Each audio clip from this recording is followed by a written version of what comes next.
राज्य चित्रपट पुरस्कार वितरण सोहळ्यात मुख्यमंत्र्यांच्या भाषणाच्या वेळी घोषणाबाजी करण्यात आली आहे।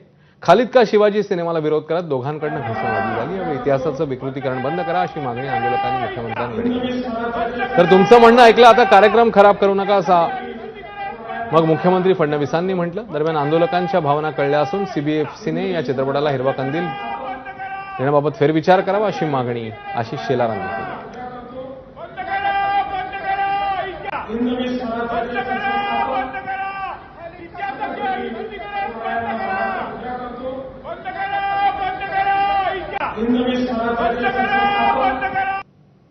हिंदवी स्वराज्याचे सरसंस्थापक छत्रपती शिवरायांना मानाचा मुजरा करतो।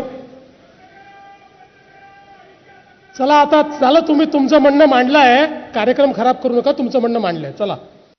मुख्यमंत्री महोदयांनी दखल घेतली, त्यांनी सांगितलं की तुम्ही तुमचं म्हणणं मांडलंय, तर आमची अपेक्षा आहे की त्यांनी याच्यावर योग्य ती कारवाई करावी। इतिहासाचं विकृतीकरण केलं जातंय। रायगडावर मस्जिद नसताना त्या ठिकाणी मस्जिद आहे असं सांगितलं जातंय, ते थांबवलं जावं। धन्यवाद। जय शिवाजी।